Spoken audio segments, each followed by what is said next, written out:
Well, good morning. It's Sunday, September 20th, 2020. It's a great day to be alive. It's a great day to be sober. It is a great day to have my higher power in my life. Today's daily reflection is higher power as a guide. Let's get into it. All right, folks, here we go.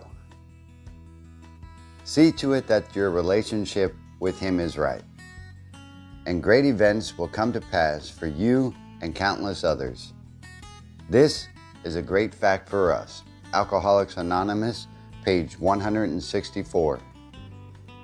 Having a right relationship with God seemed to be an impossible order. My chaotic past had left me filled with guilt and remorse, and I wondered how this God business worked. AA told me that I must turn my will and my life over to the care of God as I understand Him. Over to the care of God as I understand Him. Not necessarily the God of religion and the God of, traditional Christian history and so forth, as you understand Him. With nowhere else to turn, I went down on my knees and I cried, God, I can't do this. It was when I admitted my powerlessness that a glimmer of light began to touch my soul. And then a willingness emerged to let God control my life. With Him as my guide, great events began to happen, and I found the beginning of sobriety. Well, for those of us who don't believe in God, that is okay, and there's no judgment to that either. It's a hard concept to grasp, to give your control over to something that you can't see. A higher power in sorts, and as a guide, not as the answer to everything, because in sobriety, you have to have a certain amount of direct control in your own life. And now the direct control has, for me, didn't lead me anywhere good when I was drinking. The further fact is that it actually allowed me to make the worst decisions of my entire life, and what I was doing wasn't working. Like I say many times on this channel, if what you're doing isn't working, it's probably time to do something different. I was at a very low point in my life, and some of you can relate to this, and I think I've said it before though. I was at an extremely low point in my alcoholism, and my family had already left. Let me define left. So they got tired of my drinking, they got tired of my excuses, my lies, the negative money in the bank account, the countless promises that I broke. They got done with it. And my wife had told me that if it ever got to a point where I was choosing alcohol over them, that she was gonna leave. She did leave. Matter of fact, my son wouldn't even speak to me. So for about a year and a half, I was on a train that was going straight into a daggone mountainside with no tunnel. I remember going on I think it was almost a 17-day bender. I was drunk almost every moment that I wasn't passed out.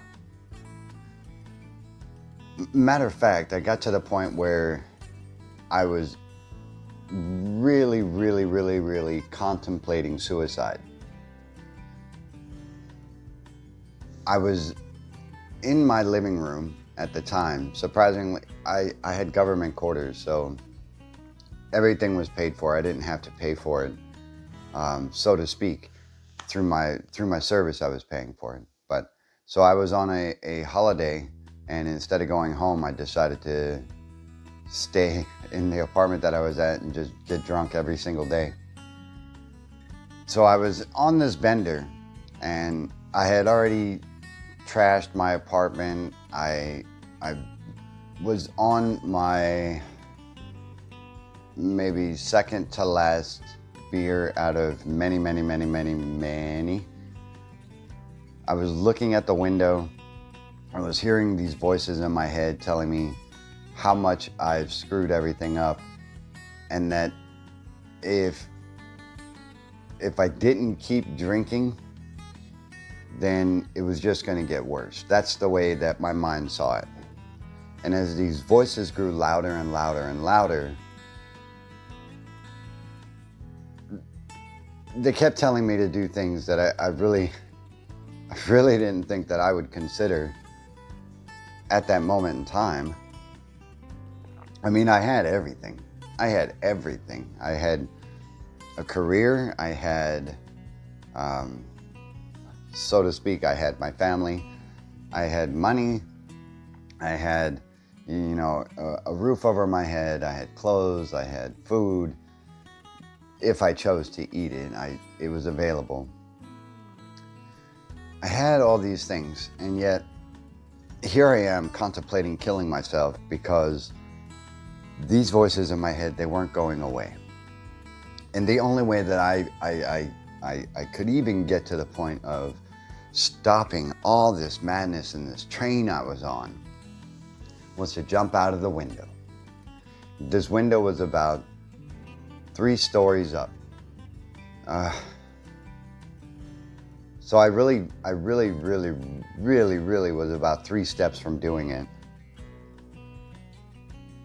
And I could feel the agony, and I could feel the pain, and I could feel all the bad decisions coming to me at one time. And as my body prepared itself to jump out of this window just to stop all the screaming going on. Now, I'm pretty sure that I was in a delirious state at this point and maybe hallucinating about these voices. But these voices also told me to do some pretty horrific stuff. And I'm already bleeding, and I'm not going to go into how, because that will create this to be even longer. I'm already bleeding. My shirt's already covered in blood. My floor has blood trails on it. And I'm like, fuck it. It's time to go. And as I prepared my body, like I was saying, I tried to force myself to move forward and actually go through this window. And something stopped me dead in my tracks. As I tried to fight it and I tried to overcome what was stopping me just to stop the madness, something dawned on me. And this is going to sound silly to some, but a lot of you can relate to this. Something dawned on me. Something said, don't do this.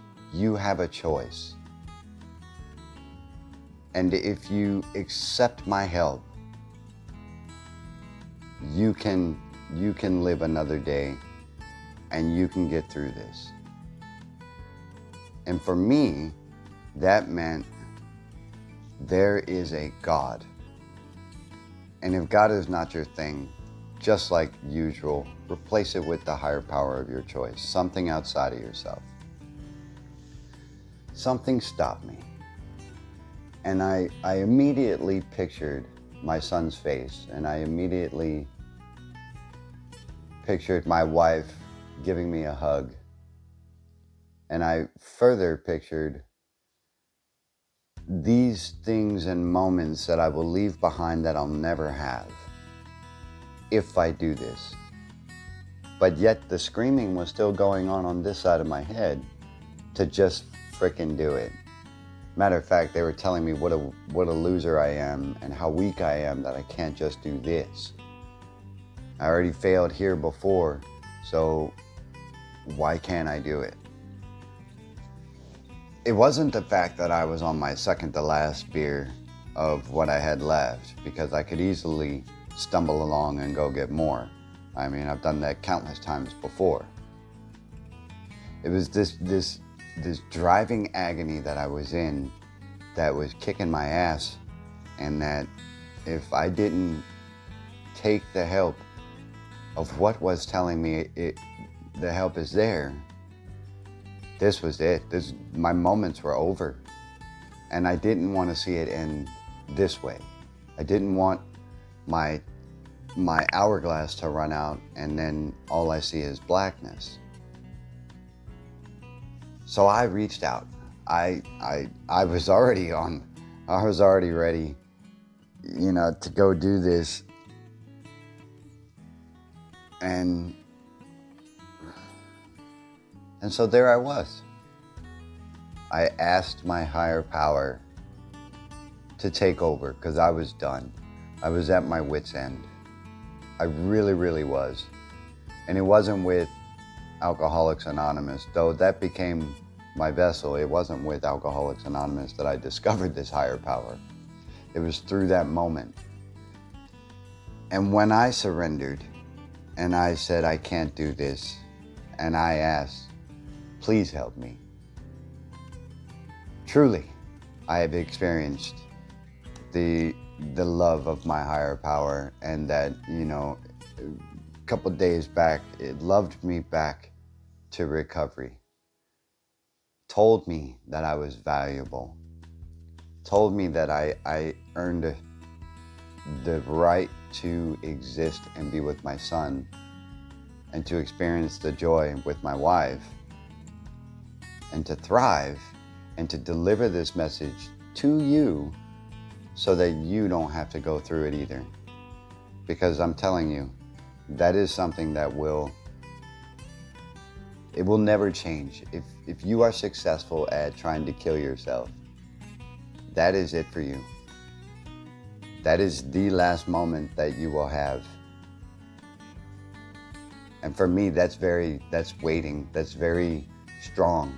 It has a lot of weight. And that's what it means for me, my higher power as a guide for today's daily reflection. Having a relationship with the God of my choosing seemed to be an impossible one, because I created such bullshit in my past and throughout my drinking history, and even throughout that day, that I thought I didn't deserve it, and I thought that I wasn't worth saving. And it was when I actually surrendered and I said, take over my life, because I can't drive the train anymore. It's only going to one place. And I've used that metaphor a few times, because that's really what it boils down to.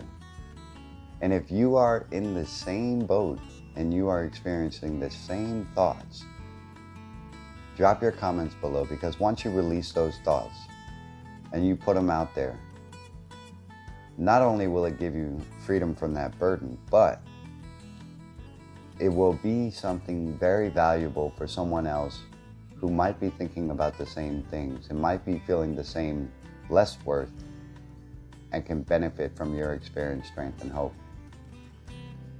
If any of this touches a nerve and you find it valuable, please leave that comment below, because someone else is going to need it. I'm not going to tell you to subscribe to this channel, because, really, if it's something for you, it'll work itself out. And if you benefit from any of this and someone else can use it as well, pass it on to them, please, because we're here for each other. I'm one sober to another, and once I'm here for you, okay? I'm here for you. I'm not here for myself. Otherwise, I wouldn't be waking up to do these. I'd be sleeping. But if you are in that boat, there is a suicide hotline down below in the link in the description. Please call it if you need help. And if you need immediate help, call somebody now. And preferably a sober person. Come on. I got your back. Life's a garden. Dig it, people. I hope you have a great Sunday. I hope this has been valuable. I hope that you watched till the end. and that is not your end, just reach out to your higher power who's sitting right next to you, and you'll be there. You will feel what I feel, and you won't have to experience what I experienced.